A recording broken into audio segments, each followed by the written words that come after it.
Ini Kabar Bang Karni? ini lagi rame di tanah air sejak semalam.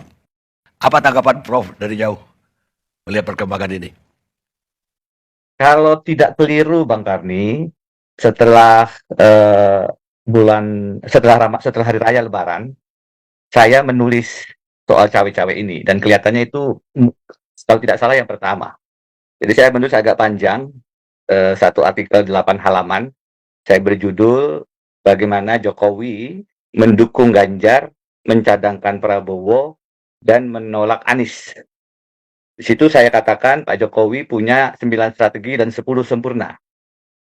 Yang merisaukan saya sebagai orang hukum adalah kesimpulan besar saya setelah berbicara dengan beberapa kalangan, teman-teman politisi, akademisi, media, teman-teman konsultan politik, yang merisaukan saya, hukum itu hanya dijadikan instrumen, alat, strategi pemenangan pemilu 2024, baik pileg maupun pilpres. Dan itu satu demi satu apa yang saya tulis, 9 strategi 10 pemenangan itu terkonfirmasi beberapa waktu terakhir. Misalnya saya katakan, saya melihat ada pengkondisian komposisi calon hakim konstitusi. Misalnya ketika Hakim Aswanto tiba-tiba di-recall, ditarik, karena salah satu dosa besar beliau adalah menyatakan Undang-Undang Cipta Kerja itu inkonstitusional bersyarat. Itu menyebabkan beliau digantikan dengan Pak Guntur Hamzah, yang kemudian terjerat dengan skandal pengubahan putusan misalnya. Sehingga kemudian komposisi 54 yang kemarin memutus di 25 Mei untuk memperpanjang masa jabatan pimpinan KPK, bacaan saya itu karena lima pimpinan yang ada itu diperlukan untuk tetap mengawal kasus-kasus yang hanya dimungkinkan memukul lawan oposisi, tapi tetap merangkul lawan koalisi. Itu bisa dikonfirmasi dari pembicaraan saya dengan beberapa pejabat yang mengatakan sebenarnya ada kasus XYZ di KPK, tetapi karena masuk ke koalisi pemenangan Pilpres, hasilnya tidak diangkat. Itu juga yang terkonfirmasi pada saat kita mendorong dibongkarnya kasus korupsi BTS di Kejaksaan Agung, siapapun korupsi, kapanpun, dimanapun, harus diselesaikan secara tuntas.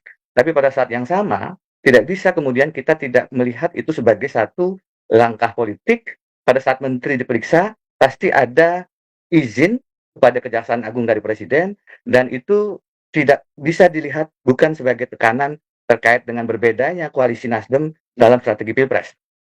Resistensi Pak Jokowi kepada saudara Anies Baswedan itu terlihat juga pada saat kita membaca di kuyo-kuyonya Partai Demokrat. Karena itu dalam beberapa waktu terakhir saya menyampaikan ini adalah masa paling suram, salah satu era paling suram bagi kedaulatan partai.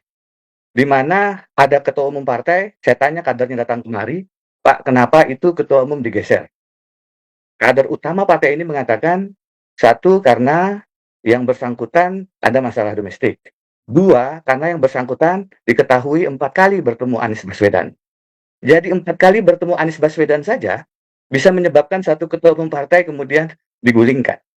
Dan pada cerita yang lain, kita bisa melihat kasus Demokrat misalnya, itu bentuk bagaimana upaya untuk hostile takeover Demokrat. Tidak bisa kita melihat Pak Muldoko itu sebagai pribadi. Pak Muldoko tetap punya posisi kepala staf presiden. Dan karenanya saya menyetujui apa yang disampaikan oleh Romi dalam satu podcast yang mengatakan jika Demokrat dicupet oleh Muldoko, maka Anies tidak bisa capres. Bahasa Romi yang merupakan bagian koalisi pemerintahan itu mengafirmasi adanya skenario untuk mengambil alih Demokrat melalui Pak Muldoko. Jokowi tidak bisa mengatakan beliau tidak tahu. Ini kepala staf presiden, salah satu orang terdekat di istana. Pak Jokowi tidak bisa mengatakan beliau tidak setuju. Kalau beliau tidak setuju, ada stafnya mencopet, paling tidak beliau marah. Normal pula kalau di reshuffle.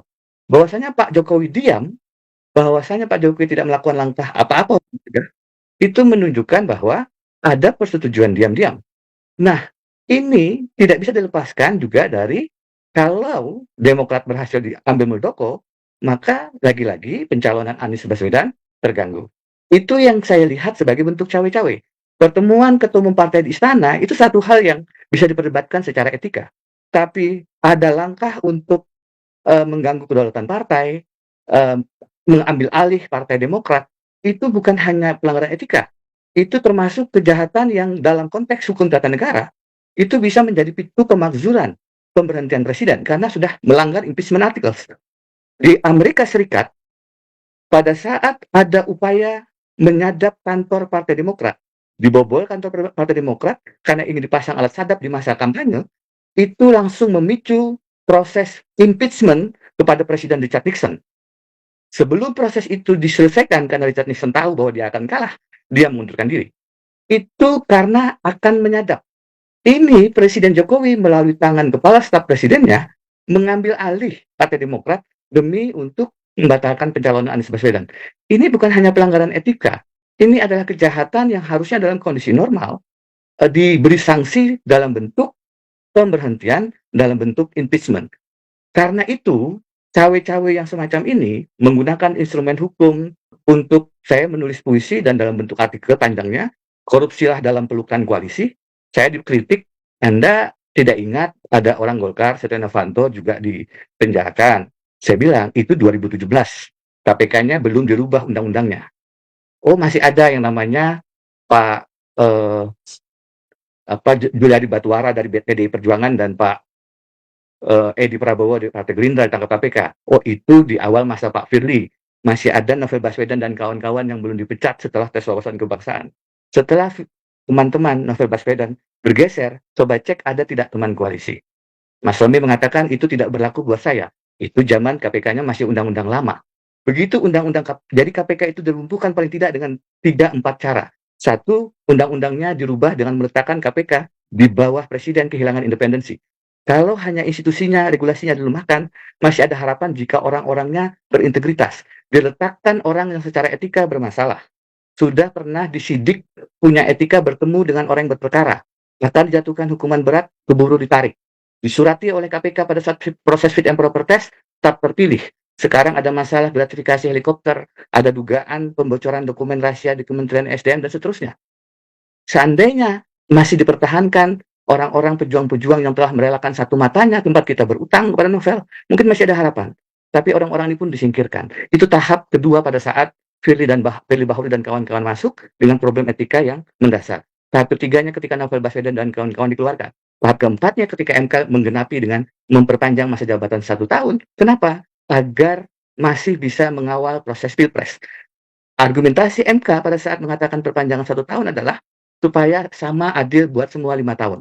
Padahal hakim MK sendiri masa jabatannya bisa sampai 70 tahun umurnya atau 15. Kalau begitu sama kan? Kenapa mereka tidak menyamakan 5 tahun juga? Mereka katakan saya Jokowi, DPR tidak memilih 2 kali di 2019, 2023, maka digeser ke 2024. Argumentasi yang lagi-lagi lemah. Karena di 2024 pansel harus dibentuk 6 bulan sebelum masa jabatan berakhir. Artinya di Juni 2024. Artinya yang memilih pansel tetap Presiden Jokowi. Yang melakukan fit and proper test tetap Presiden Jokowi. Kenapa Mahkamah Konstitusi sedemikian teledor blunder membuat argumentasi?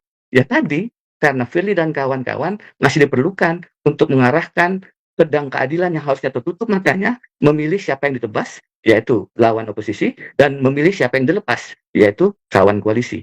Nah, dengan menggunakan instrumen hukum yang semacam ini, dengan melakukan cawe-cawe kedaulatan partai politik, dan itu cawe-cawenya bukan hanya pelanggaran etika, tapi dalam kondisi normal harusnya adalah kejahatan impeachment artikel yang bisa menjadi pintu masuk pemakzulan, ini menyebabkan pilpres kita menjadi problematik kalau dilihat dari sisi prinsip free and fair, jujur dan adil. Karena itu, harusnya cawe-cawe yang saya tulis pertama kali setelah Lebaran itu tidak boleh dilakukan karena Presiden tidak boleh menunjukkan keberpihakannya. Beliau itu harusnya menjadi wasit yang netral dalam proses ini.